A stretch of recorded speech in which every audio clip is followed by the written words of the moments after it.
نحمد و نصلی علی رسول الکریم اما بعد اعوذ باللہ من الشیطان الرجیم بسم اللہ الرحمن الرحیم ثم لتسألن یومئذ عن النعیم وقال النبی صلی اللہ علیہ وسلم اغتنم خمسا قبل خمس حیاتک قبل موتک وشبابک قبل حرمک وصحتک قبل سقمک وفراغک قبل شغلک وغناک قبل فقرک او کما قال علیہ الصلاۃ والسلام۔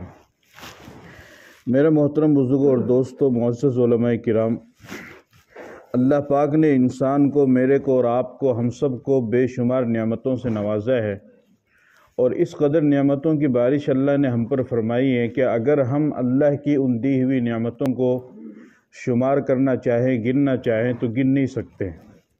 اور یہ بات میں اپنی طرف سے نہیں کہہ رہا ہوں، بلکہ خود پروردگار عالم نے قرآن کریم میں فرمایا وَإِن تَعُدُّوا نِعْمَةَ اللَّهِ لَا تُحْصُوهَا، کہ میرے بندو میں نے تمہیں اتنی نعمتیں دی ہیں، اتنی نعمتیں دی ہے کہ تم اگر گننا بھی چاہو گے تو میری ان نعمتوں کو گن نہیں سکتے۔ اور یہ حقیقت ہے، جب انسان اپنی ذات کے اوپر غور و فکر کرے، اپنی صحت، اپنے جسم کے اوپر غور و فکر کرے گا تو اسے معلوم ہوگا کہ واقعتاً اللہ کی بے شمار نعمتیں اس کے اوپر ہے۔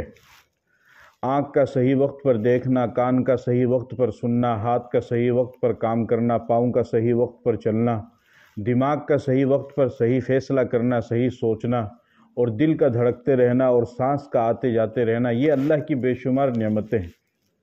اسی طریقے سے زندگی اللہ کی بہت بڑی نعمت ہے، آزادی اللہ کی بہت بڑی نعمت ہے، اسی طریقے سے صحت یہ اللہ کی بہت بڑی نعمت ہے۔ اسی لیے فرمایا کہ اگر آپ کو زندگی کی نعمت کا پتہ لگانا ہے تو آپ قبرستان کا چکر لگائیے، آپ کو معلوم ہوگا کہ زندگی کتنی بڑی قیمتی چیز ہے کہ جو ان قبر میں پڑے ہوئے لوگوں کے پاس نہیں اور آپ کو اللہ نے دے رکھی ہے۔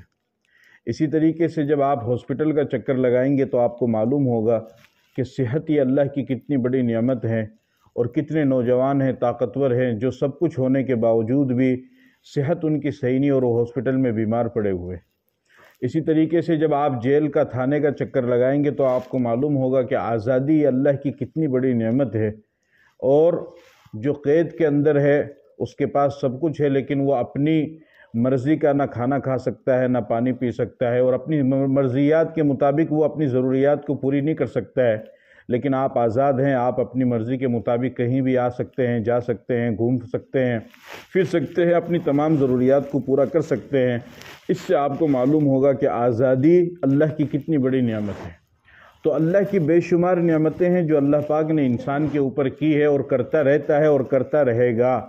لیکن اللہ کی ایک بہت بڑی نعمت جس کی طرف عام طور سے لوگوں کی توجہ نہیں جاتی ہے، میں اس نعمت کی طرف آپ کی توجہ دلانا چاہتا ہوں مختصر سے وقت میں، اور وہ نعمت ہے اللہ تعالیٰ کی کہ اللہ نے جو انسان کو وقت دیا ہے، یہ اللہ کی بہت بڑی نعمت ہے۔ دوسری جتنی بھی اللہ کی نعمتیں ہیں اس میں اللہ تعالیٰ نے تفریق کی ہے، کسی کو کم دی ہے، کسی کو زیادہ دی ہے۔ صحت کسی کو اللہ نے زیادہ دی، کسی کو کم دی۔ دولت جو اللہ کی نعمت ہے، کسی کو کم دی، کسی کو زیادہ دی۔ کسی کو مالدار بنایا، کسی کو بہت ہی زیادہ بنایا، کسی کو بالکل بھی نہیں بنایا، کسی کو بالکل ہی غریب بنا دیا۔ اسی طریقے سے طاقت ہے، تو دوسری جتنی بھی نعمتیں ہیں وہ تمام نعمتیں اللہ تعالیٰ نے انسانوں کو الگ الگ طریقے سے دی ہے۔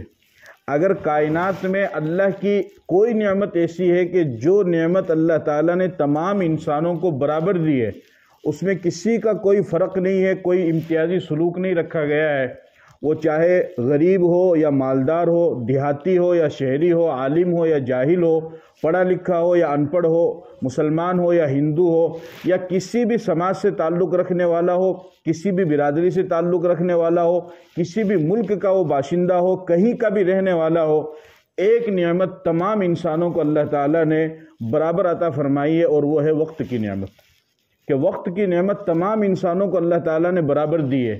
ایسا نہیں کہ غریب کے لیے، مالدار کے لیے 24 گھنٹے کا دن ہوتا ہے تو غریب کے لیے 22 گھنٹے کا ہوتا ہے، نہیں۔ جس طریقے سے مالدار کے لیے دن 24 گھنٹے کا ہوتا ہے، اسی طریقے سے غریب کے لیے بھی ایک دن 24 گھنٹے کا ہوتا ہے۔ جس طریقے سے مالدار کے لیے 7 دنوں کا ایک ہفتہ ہوتا ہے، غریب کے لیے بھی 7 دنوں کا ہی ایک ہفتہ ہوتا ہے۔ مالدار کے لیے 30 دن کا ایک مہینہ ہے تو غریب کے لیے بھی 30 دن کا ایک مہینہ ہے۔ مالدار کے لیے 365 دن کا ایک سال ہے تو غریب کے لیے بھی 365 دن کا ایک سال ہے۔ وقت یہ اللہ کی ایسی نعمت ہے کہ اللہ تعالیٰ نے یہ نعمت تمام انسانوں کو برابر دی ہے بغیر کسی تفریق کے، اس میں کوئی کمی زیادتی نہیں کی ہے بلکہ برابر دی ہے۔ اب آپ اس سے اندازہ لگائیے کہ وقت یہ اللہ کی کتنی بڑی نعمت ہے، لیکن غفلت کی وجہ سے ہمارے لیے منٹوں کو ضائع کرنا آسان ہے، تو منٹوں کو ضائع کرنے کی وجہ سے گھنٹوں کو ضائع کرنے کی وجہ سے ہفتوں کو ضائع کرنے کی وجہ سے مہینوں کو، اور مہینوں کو ضائع کرنے کی وجہ سے سالوں کو، اور سالوں کو ضائع کرنے کی وجہ سے اپنی زندگی کو ضائع کرنا ہمارے لیے آسان ہو گیا اور ایک محبوب مشغلہ سا بن گیا ہے۔ ہمیں اس پر غور و فکر کرنا ہے، فضول اور لغویات سے مکمل طور پر ہمیں احتراز کرنا ہے، بچنا ہے۔ حدیث پاک کے اندر اللہ کے نبی صلی اللہ علیہ وسلم نے فرمایا، من حسن اسلام المرء ترکہ ما لا یعنیہ، اسلام کی خوبصورتی یہ ہے کہ مسلمان فضول کاموں میں نہیں پڑتا ہے۔ جہاں پر مسلمان کو لگے کہ یہاں پر میرا دین کا دنیا کا کوئی فائدہ ہونے والا نہیں ہے، مسلمان ان فضول کاموں میں پڑتا ہی نہیں ہے۔ اور دوسری حدیث کے اندر بھی آپ نے اس کی وضاحت فرمائی، جس کی میں نے آپ کے سامنے ابتدا میں تلاوت کی، کہ اللہ کے نبی صلی اللہ علیہ وسلم نے ارشاد فرمایا، اغتنم خمسا قبل خمس، کہ 5 چیزوں کو 5 چیزوں سے پہلے غنیمت جانو، یعنی جو 5 نعمتیں تمہارے پاس موجود ہے اس کے برعکس جو مصیبت آنے والی ہے اس مصیبت سے پہلے تم ان نعمتوں کو غنیمت جانو۔ پہلا آپ نے فرمایا حیاتک قبل موتک، اپنی زندگی کو اپنی موت سے پہلے غنیمت جانو، کہ زندگی جو اللہ نے آپ کو عطا فرمائی ہے یہ بہت ہی قیمتی ہے، اہم ہے، یہ بیکار نہیں ہے۔ افحسبتم انما خلقناکم عبثا وانکم الینا لا ترجعون، میرے بندوں میں نے تمہیں بیکار پیدا نہیں کیا، تمہارا کیا خیال ہے؟ نہیں، تمہیں ہماری طرف لوٹ کر آنا ہے۔ وما خلقت الجن والانس الا لیعبدون، میں نے تمہیں اپنی عبادت کے لیے پیدا کیا ہے، تو زندگی جو میں نے تمہیں دی ہے موت سے پہلے تم اس کو قیمتی جانو۔ اب جن انسانوں کے پاس زندگی نہیں ہے وہ اگر کچھ کرنا بھی چاہیں تو نہیں کر سکتے ہیں۔ قرآن میں اللہ نے فرمایا کہ دوزخی جب دوزخ میں ہوں گے تو وہ اللہ سے ایک فریاد کریں گے، ربنا اخرجنا نعمل صالحا غیر الذی كنا نعمل، کہ اللہ صرف ایک مرتبہ دنیا میں بھیج دے، صرف ایک مرتبہ دنیا میں بھیج دے، ایک مرتبہ زندگی دے دے، ایسا نیک کام کریں گے کہ دنیا میں کسی نے کیا ہی نہیں ہوگا، لیکن ایک مرتبہ موقع دے دے۔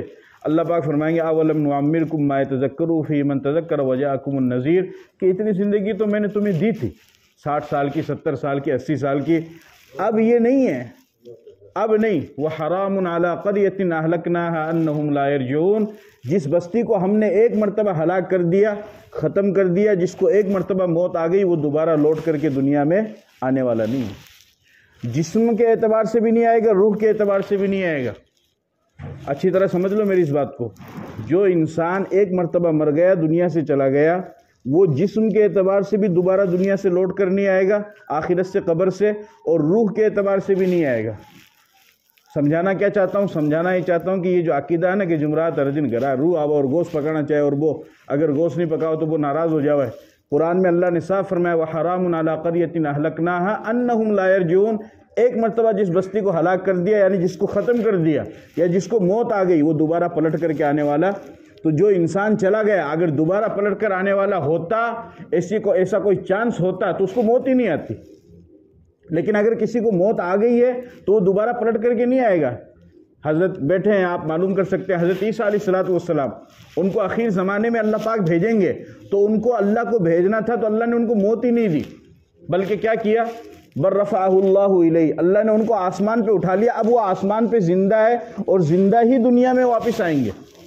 تو اگر اللہ کو کسی کو آگے بھیجنا ہو تو اللہ اس کو موت ہی نہیں دیتے، لیکن جس کو اللہ نے موت دے دی دوبارہ وہ پلٹ کر کے دنیا میں نہیں آئے گا۔ تو دوزخی بھی یہی فریاد کریں گے، اللہ پاک فرمائیں گے نہیں۔ اب آپ اس سے اندازہ لگائیے کہ کتنی یعنی بڑی چیز ہے کہ اگر آج کوئی قبر میں پڑا ہوا وہ 2 رکعت نماز بھی پڑھنا چاہتا ہے، یا جو ابھی ہم نے ذکر کیا ایک مرتبہ وہ اللہ اور سبحان اللہ بھی کہنا چاہتا ہے تو وہ نہیں کہہ سکتا، اور آپ کو اللہ نے موقع دیا ہے آپ عشاء کے وضو سے فجر تک نفل کی نماز پڑھ سکتے ہیں کہ نہیں، لیکن وہ یہ نہیں کر سکتا ہے۔ تو آپ اندازہ لگائیے کہ زندگی کتنی بڑی قیمتی چیز ہے، اس لیے آپ نے فرمایا حیاتک قبل موتک، اپنی زندگی کو اپنی موت سے پہلے غنیمت جانو۔ دوسرا آپ نے فرمایا شبابک قبل حرمک، اپنی جوانی کو اپنے بڑھاپے سے پہلے غنیمت جانو، کیونکہ جوانی میں جتنی عبادت اور نیکیاں انسان کر سکتا ہے بڑھاپے میں نہیں کر سکتا ہے، کیونکہ پھر اعضاء کام نہیں کرتے ہیں۔ اسی لیے فرمایا کہ اے نوجوان، جوانی میں ہی نماز پڑھ، اس لیے کہ میں نے بہت سے بوڑھوں کو دیکھا ہے کہ وہ بغیر رکوع سجدے کی نماز پڑھ رہے ہیں، اور ایسا ہی ہوتا ہے، یا تو زمین پر بیٹھ کر نماز پڑھتے ہیں یا پھر کرسی پر بیٹھ کر نماز پڑھتے ہیں۔ تو کرسی پر بیٹھ کر جب بندہ نماز پڑھتا ہے، بتاؤ وہ رکوع سجدہ کرتا ہے کیا؟ وہ تو اشارے سے کرتا ہے نا، حالانکہ نماز اس میں بھی ہو جاتی ہے، یہ نہیں کہ نماز نہیں ہوتی ہے، لیکن اللہ کیا چاہتا ہے؟ اللہ کیا اسی حالت میں دیکھنا چاہتا ہے؟ آپ خود بتاؤ، آپ بھی تو مسلمان ہو، کیوں علی بھائی؟ اللہ پاک اسی حالت میں، اللہ پاک تو یہ چاہتا ہے کہ قیام بھی ہو، رکوع بھی ہو اور سجدہ بھی ہو، جبھی تو سب کو الگ الگ فرض کیا نا۔ تو کسی کی مجبوری ہے، کسی کا وزن زیادہ ہے، بڑھاپا آ گیا ہے، یا کسی اور وجہ سے وہ نہیں کر پاتا ہے، تو نیچے بیٹھ کے زمین کرسی پہ بیٹھ کے نماز پڑھ رہا ہے، تو کرسی پر بیٹھ کر اشارہ تو ہو رہا ہے، رکوع تو نہیں ہو رہا ہے، سجدے کا اشارہ ہو رہا ہے، سجدہ تو نہیں ہو رہا ہے۔ اس لیے فرمایا کہ اپنی جوانی کو بڑھاپے سے پہلے غنیمت جانو، اور جب کوئی بندہ جوانی میں عبادت کرتا ہے تو اللہ تعالیٰ فرشتوں پر فخر فرماتے ہیں اور کہتے ہیں کہ دیکھو تم نے کہا تھا کہ انسان کو پیدا مت کرو، خون خرابہ کریں گے، یہ کریں گے۔ اللہ پاک فرماتے ہیں دیکھو میرا بندہ تو میرے سامنے نیت باندھ کے کھڑا ہوا ہے، میرا بندہ تو ذکر کر رہا ہے، تسبیح کر رہا ہے۔ تو جوانی میں انسان زیادہ عبادت کر سکتا ہے، تو اس لیے آپ نے فرمایا کہ اپنی جوانی کو بڑھاپے سے پہلے غنیمت جانو۔ اسی طریقے سے آپ نے آگے ارشاد فرمایا وَصِحَّتَكَ قَبْلَ سُقْمِكَ، کہ اپنی تندرستی کو بیماری سے پہلے غنیمت جانو، کیونکہ تندرستی کی حالت میں، صحت کی حالت میں انسان بہت سارے کام کر سکتا ہے، سمجھ گیا نا، بہت سارے کام کر سکتا ہے، اور یہ اللہ کا فضل ہے، پورا پورا سال نکل جاتا ہے، کبھی سر میں بھی درد نہیں ہوتا ہے، بخار بھی نہیں آتا ہے، بائی چانس ہوتا ہے، یہ اللہ کا فضل ہے۔ تو فرمایا کہ بیماری سے پہلے تندرستی کو غنیمت جانو۔ جب انسان بستر پکڑ لے گا تو ظاہر سی بات وہ نماز بھی نہیں پڑھ پائے گا، ذکر بھی نہیں کر پائے گا، بہت سارے کام آپ تو خود جانتے ہیں نا، بیماری کے بعد کتنی بڑی مصیبت آ جاتی ہے۔ تو آپ نے فرمایا کہ تیسری چیز کہ صحت کو بیماری سے پہلے غنیمت جانو۔ چوتھی چیز آپ نے فرمائی وہ فراغک قبل شغلک، کہ اپنی فراغت کو، خالی ٹائم کو جو اللہ نے تمہیں دیا ہے، وہ مشغولیت سے پہلے اس کو غنیمت جانو، کہ اللہ نے آپ کو موقع دیا، اس کے باوجود بھی آپ آناکانی کر رہے ہیں، دائیں بائیں کر رہے ہیں، نماز نہیں پڑھ رہے ہیں یا نیک کام نہیں کر رہے ہیں، تو یہ آپ غلط کر رہے ہیں۔ ہو سکتا ہے کل کے دن آپ اس سے زیادہ مشغول ہو جائیں، کل کے دن آپ اس سے زیادہ بیزی ہو جائے۔ آج آپ جتنے بیزی ہیں، اور سیٹ تو دیکھو ہوگا ہی نہیں کام، ہر انسان اپنے حساب سے سیٹ ہوتا ہے۔ بچپن میں یہ سیٹ ہونا ہے کہ بھئی بچہ رونا بند کر دیا تو بولا سیٹ ہو گیا، اور جب بچہ چلنے لگ جائے تو بولا اب یہ سیٹ ہو گیا، اور جب بچہ خود کھانا کھانے لگ جائے تو کہتے ہیں اب یہ سیٹ ہو گیا، جب بچہ اپنی زبان سے بولنے لگ جائے تو کہتے ہیں اب یہ سیٹ ہو گیا، پھر وہ تھوڑا سا بڑا ہو جائے، تعلیم حاصل کرنے لگ جائے، قرآن کریم حفظ کر لے تو کہتے ہیں اب یہ سیٹ ہو گیا، اور تھوڑا سا بڑا ہو جائے، عالم بن کر کے نکل جائے یا دنیاوی تعلیم حاصل کر لے تو کہتے ہیں اب یہ سیٹ ہو گیا، اس کے بعد وہ روزگار پہ لگ جائے، اچھی کمائی کرنے لگ جائے تو کہتے ہیں اب یہ سیٹ ہو گیا، اس کے بعد پھر وہ شادی کر لے تو کہتے ہیں بھئی اب یہ سیٹ ہو گیا، اس کو دلہن مل گئی، شادی کے بعد میں اس کے بچے ہو جائے تو کہتے ہیں اب یہ سیٹ ہو گیا، اس کے بچے ہو گئے، اس کے بعد میں وہ مکان بنا لے تو لوگ کہتے ہیں کہ اب یہ سیٹ ہو گیا، اس نے مکان بنا لیا ہے، اور اگر چناؤ میں کھڑا ہو جائے اور پارشد کا چناؤ جیت جائے تو کہتے ہیں اب یہ سیٹ ہو گیا ہے، چناؤ جیت گیا ہے، ایم ایل اے کا چناؤ لڑ لے، ایم ایل اے کا چناؤ جیت جائے تو کہتے ہیں اب یہ سیٹ ہو گیا ہے، اور اس طریقے سے کرتے کرتے سیٹ ہوتا جاتا ہے۔ لاسٹ میں کیا ہوتا ہے کہ موت آتی ہے، لوگ قبر میں اتارتے ہیں اور چہرے کو کعبے کی طرف کر دیا جاتا ہے، اور ایک کہنے والا کہتا ہے کہ ہاں اب سیٹ ہو گیا ہے، پٹی رکھ دو اور مٹی ڈال دو، یہ سیٹنگ اب ہوئی ہے، اور اس سے پہلے ساری سیٹنگ بیکار تھی۔ اصل سیٹنگ اب ہوئی ہے کہ وہ جو بندہ وہاں پر کھڑا ہو کر کے کہہ رہا ہے کہ ہاں اب گرہ کھول دو اور چہرہ کعبے کی طرف کر دو، پٹی ڈال دو، اور لوگوں کو کہو کہ مٹی ڈالے اور آواز دے دو منھا خلقناکم، کہ مردہ سیٹ ہو گیا ہے، یہ اصل سیٹنگ ہے، اس کے علاوہ ساری سیٹنگ بیکار ہے۔ تو اپنے حساب سے لوگ کرتے ہیں۔ بہرحال تو بیزی تو انسان زندگی بھر رہے گا۔ ایک جگہ پر میں نے ایک جگہ بیان کیا تھا، تو یعنی موت بغیر بتائے آتی ہے، آپ کو معلوم بغیر بتائے کون کب مر جائے کسی کو نہیں پتہ، تو لوگ بہت حیران ہوئے۔ تو بیان کرنے والا لوگوں کے چہرے کو بھی پڑھتا ہے، وہ سمجھ لیتا ہے کہ اب ان کے ذہن میں کیا سوال آ رہا ہے۔ تو میں نے بھی سمجھ گیا کہ وہ لوہارو میں کوئی پروگرام تھا کہ انتقال ہو گیا تھا، تو میں سمجھ گیا کہ اب ان کے ذہن میں یہ آ رہا ہے کہ اللہ کو ایسا نظام بنانا چاہیے کہ بندے کو بتا دے کہ بھئی 4 دن بعد تیرا انتقال ہونے والا ہے، 1 سال بعد تیرا انتقال ہونے والا ہے۔ تو میں نے کہا اگر اللہ پاک ایسا نظام بنا بھی دیتے اور اللہ پاک بتا بھی دیتے تب بھی لوگ تیاری نہیں کرتے۔ آج تو 4 دن پڑے نا، کیا دقت ہے؟ آج تو 2 دن پڑے نا، اور لاسٹ میں بولا آج تو 1 گھنٹہ پڑی نا، لاسٹ میں 10 منٹ بچتے جو ٹھیک ہے بھائی وضو کر لیا، تھوڑا روڑا دوڑا کر لیا۔ تو تیاری نہیں کرنے والا تب بھی نہیں کرتا، اور کرنے والا ویسے بھی تیاری کر لیتا ہے، وہ ہمیشہ تیار رہتا ہے۔ حکیم الامت حضرت مولانا اشرف علی تھانوی رحمۃ اللہ علیہ فرمایا کرتے تھے کہ الحمدللہ اس مقام پر ابھی پہنچا ہوا ہوں کہ ابھی اگر ملک الموت مجھے لے کر کے جائے تو میں جانے کے لیے تیار ہوں۔ اس مقام پر یعنی ہمیشہ ہمیں اپنے آپ کو تیار رکھنا۔ شیخ فرید الدین عطار رحمۃ اللہ علیہ بہت بڑے اللہ والے بزرگ گزرے ہیں، سمجھے کہ نہیں؟ تو ایک دکان میں گئے تو وہ عطر ڈال رہا تھا اس میں، تو پوچھا کہ تیری موت کیسے آئے گی؟ تو وہ سامنے دکاندار کہنے لگا کہ جیسے آپ کی موت آئے گی۔ تو وہ تو بزرگ اللہ والے تھے، انہوں نے کہا میری موت تو ایسے آئے گی۔ ایک درخت کے نیچے گئے، بستر لگایا، تکیہ لگایا اور کہا بھئی میری تو موت ایسے آئے گی، کلمہ پڑھا اور دنیا سے چلے گئے، اور دیکھا تو چلے بھی گئے۔ تو یہ اللہ والے تھے بہرحال، سمجھ گئے نا؟ تو مشغولیت رہے گی لیکن مشغولیت میں اپنا وقت نکالنا ہے۔ اور پانچویں چیز جو آپ نے فرمائی وہ فرمایا وہ غنا کا قبل فقری کا، کہ اپنی مالداری کو تنگ دستی سے، فقیری سے پہلے غنیمت جانو۔ اللہ نے پیسہ دیا ہے، اس میں سے زکوٰۃ بھی نکالو، اس میں سے صدقات بھی نکالو۔ آپ کے آس پاس میں، آپ کی جانکاری میں اگر کوئی غریب بچی ہے، اس کی شادی ہونے والی ہے، جو آپ سے ہیلپ ہو سکتی ہے، ہاتھ بند کر کے، صرف آپ جانے، بچی کا باپ جانے اور اللہ جانے، ایسی امداد اگر آپ کر جاؤ گے تو آپ کی نجات کے لیے کافی ہو جائے گا۔ اور اگر پہلے 4 کیمرہ مین کو بلا لیا اور کیا نام ہے دینک بھاسکر آرن بلا لیا اور وہ کر لیا تو وہ ٹھیک ہے۔ دیکھو غریب کی مدد کا بھی حکم ہے اور عزت کا بھی حکم ہے۔ مولانا بیٹھے آپ پوچھئے، کلا بلا تکرمون الیتیم، اللہ نے ایک جگہ پر شکایت کی ہے کہ تم لوگ یتیموں کی عزت کیوں نہیں کرتے ہو؟ مدد تو کرنی ہے، اس کی عزت بھی کرنی ہے۔ اب ہوتا کیا، ایک کیلا پکڑا رہے اور 4 آدمی فوٹو کھینچا رہے، تو اتنا بھاری کیلا ہے، آپ 5 کلو کی آٹے کی بوری دی جا رہی اور 10 آدمی فوٹو کھینچا رہے۔ اللہ کے بندو اس کی ضرورت کیا ہے؟ مسلمان کا یہ فریضہ ہے، جہاں پر ضرورت ہو وہاں پر دے سکتے ہیں، کھلم کھلا صدقہ کی بھی اجازت ہے۔ جیسے ابھی یہاں مجمع بیٹھا ہوا ہے، آپ کو معلوم ہے کہ اگر میں 5000 دوں گا تو یہ راشد جو ہے 6000 دے دے گا، تو پھر میرے لیے اجازت ہے کہ میں زور سے کہوں کہ بھئی میں 5000 روپے اس نام پہ دے رہا ہوں، تاکہ اس کی رغبت بڑھے۔ اس کو معلوم ہے کہ بھئی میں 6000 کراؤں گا تو کوئی دوسرا 7000 کرائے گا، تو اس میں اجازت ہے۔ لیکن اس کے علاوہ جو مخفی چیزیں ہیں، سامنے والے کا احترام ہو جائے، وہ چپکے سے سارا کام ہو جانا چاہیے، تو اس کے بارے میں آپ نے فرمایا۔ تو مالداری جب اللہ پاک آپ کو دے، اپنی اوقات کو بھی یاد رکھیں، غریبوں کو بھی یاد رکھیں، اللہ کی ذات کو بھی یاد رکھیں، حساب کتاب کر کے برابر۔ اور زکوٰۃ کی جب بات آ گئی، مختصر سی بات بتاتا ہوں۔ زکوٰۃ کا اصل طریقہ یہ ہے کہ زکوٰۃ آپ کے اوپر فرض ہے، تو جس طریقے سے نماز آپ کے اوپر فرض ہے، تو امام صاحب آپ کو گھر میں نماز پڑھانے آتے ہیں، آپ خود مسجد میں جاتے ہیں، آپ خود مسجد میں جاتے ہیں، گھر سے وضو کر کے جاتے ہیں، مسجد میں جا کر کے وضو کرتے ہیں، پھر اس کے بعد میں نماز پڑھتے ہیں۔ اسی طریقے سے زکوٰۃ آپ کے اوپر فرض ہے، اور زکوٰۃ کا صحیح طریقہ یہ ہے کہ آپ خود اپنے حلال کمائی کے پیسے لے کر کے جائیں مدرسے میں، یا جہاں آپ کو اچھا لگے کوئی غریب ہو اور اس کو لے جا کر کے دے۔ یہ اصل طریقہ ہے۔ مجھے بتاؤ کتنے لوگوں نے آج تک اس طریقے پہ عمل کیا؟ میں برا مت ماننا، میں آپ کو نہیں کہہ رہا ہوں، میری بات تو بہت آگے تک جائے گی، میں سب کو کہہ رہا ہوں۔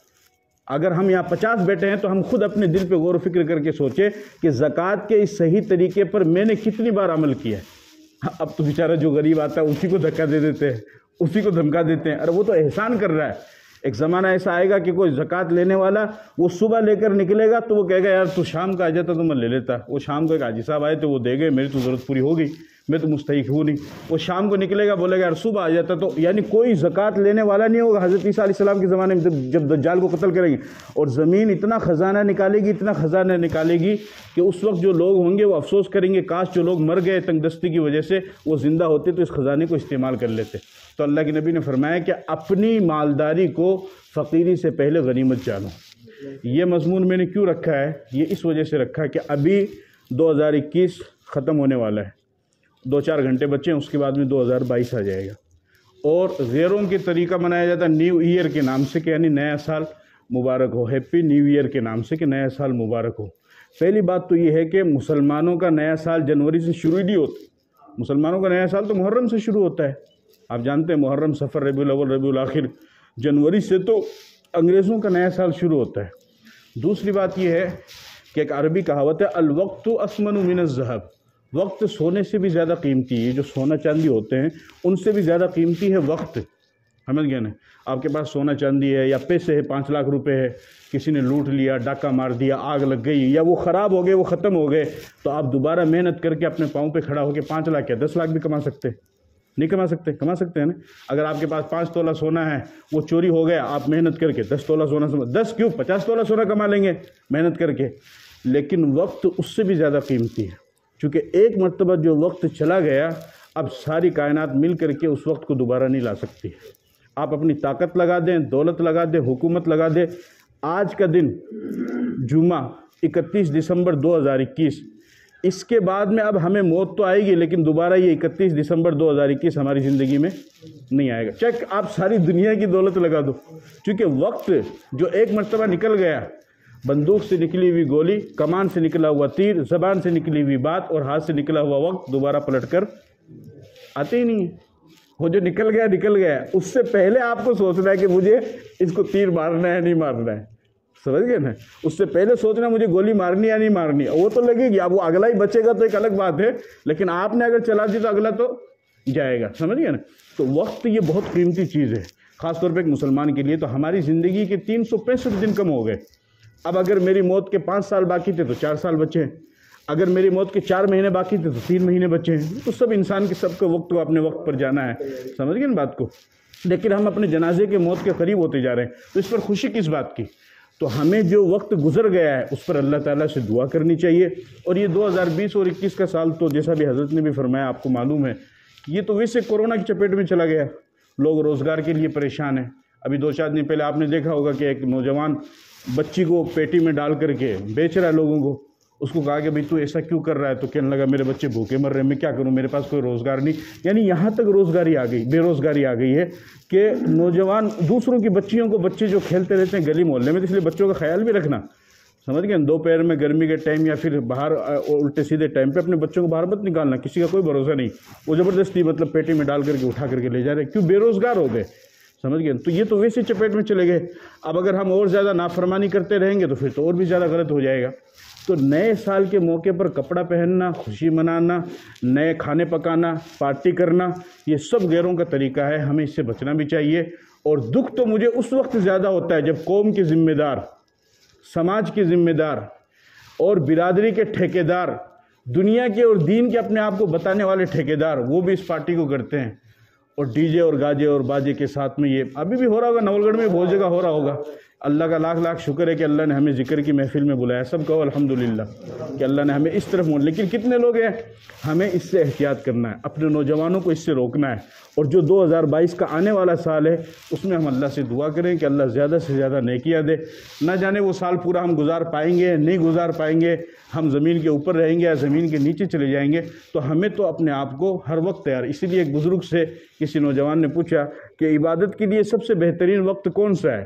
اس کا خیال یہ تھا کہ وہ بتائیں گے بھئی شب قدر، شب برات یا جو بھی ٹائم ہوتا ہے رمضان میں اپنے حساب سے. انہوں نے فرمایا کہ عبادت کے لیے سب سے بہترین دن وہ ہے جو تیری زندگی کا آخری دن ہے. تو وہ کہنے لگا کہ حضرت موت کا تو پتہ ہی نہیں ہے، ہمیں کیا معلوم کہ کون سا دن ہماری زندگی کا آخری دن. فرمایا کہ جب نہیں پتہ تو ہر دن کو آخری دن سمجھ. جب نہیں پتہ تو ہر دن کو آخری دن سمجھ. اور یہ سمجھ لے کہ شام تو جو دوپہر میں گھر نکلا ہے تو کوئی ضرور نہیں ہے کہ تو شام کو اپنے گھر کے بستر پہ جا کے سوئے گا. ہو سکتا ہے تو قبر میں بھی جا کر کے لیٹ جائے. اس لیے عبداللہ بن عمر رضی اللہ تعالیٰ عنہ فرمایا کرتے تھے عد نفسک من الاموات، کہ اپنے آپ کو مردوں میں شمار کرو. اللہ کے نبی نے حدیث بھی ہے، فرمایا اذا اصبحت فلا تنتظر المساء واذا امسيت فلا تنتظر الصباح. صبح کر لو تو شام کا انتظار مت کرو، شام کر لو تو صبح کا انتظار مت کرو. معلوم نہیں کہ سورج آپ صبح کا دیکھ پائیں گے اگتے ہوئے، شام کا ڈوبتے ہوئے دیکھ پائیں گے یا نہیں، یا پھر قبر میں چلے جائیں گے، اس کا کسی کو نہیں پتہ. تو یہ وقت بہت قیمتی چیز ہے.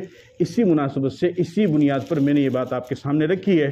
اور یہ ایسی چیز ہے کہ قرآن میں اللہ نے فرمایا ثم لتسألن یومئذ عن النعیم، کہ میرے بندو جتنی بھی نعمتیں میں نے تمہیں دی ہے میں قیامت کے دن ان کے بارے میں تم سے سوال کروں گا. تو وقت بھی اللہ کی بہت بڑی نعمت ہے، اس کے بارے میں بھی ہم سے سوال کیا جائے گا. ہمیں اس کے بارے میں خاص طور پہ خیال رکھنا ہے. اور ایک حدیث اللہ کے نبی کی، وہ حدیث سنا کے میں اپنی بات ختم کرتا ہوں. وہ حدیث بھی بہت اہم حدیث ہے کہ حضور صلی اللہ علیہ وسلم نے ارشاد فرمایا لا تزول قدم ابن آدم یوم القیامت من عند ربی حتی یسأل عن خمس، کہ قیامت کے دن جسے میں یہاں پر بیٹھا ہوا ہوں اس طریقے سے اللہ پاک بیٹھیں گے اور ہر انسان کو اللہ کے سامنے حاضر ہونا ہوگا. وَكُلُّهُمْ آتِيهِ يَوْمَ الْقِيَامَةِ فَرْدًا، سب کو ایک ایک کر کے آنا ہوگا. اور اللہ کے نبی فرماتے ہیں کہ جب تک اللہ پاک اس انسان سے 5 سوال نہ کر لے وہ اللہ کے سامنے سے ہٹ نہیں سکتا ہے. تو یہ پیشین گوئی، یہ پیشی میری بھی ہوگی اور آپ کی بھی ہوگی اور سارے انسانوں کی ہوگی. حدیث میں اللہ کے نبی نے فرمایا کہ اس وقت تک دونوں پاؤں ابن آدم کے ہٹیں گے نہیں جب تک اللہ پاک ان سے 5 سوال نہ کر لے. وہ 5 سوال کیا ہے؟ یہ بھی اللہ کے نبی کا احسان ہے، شکر ہے، کرم ہے کہ ہمیں بتلا دیا گیا ہے پیپر آؤٹ ہو گیا نا. قبر میں جو 3 سوال ہوں گے اس کے بارے میں بھی بتلا دیا گیا, معلوم ہے نا آپ کو. جو حشر میں 5 سوال ہوں گے اس کے بارے میں بھی بتلا دیا. وہ کیا ہے؟ عن عمرہ فیما افناہ, زندگی کے بارے میں ہے نا, عمر کے بارے میں. مختصر کر دیتا ہوں, عمر کے بارے میں کہ یعنی جو میں نے زندگی دی تھی وہ تم نے کہاں گزاری. دوسرا فرمایا عن شبابی فیما ابلاہ, جوانی کے بارے میں جو جوانی میں نے تمہیں دی تھی وہ جوانی تم نے کہاں گزاری.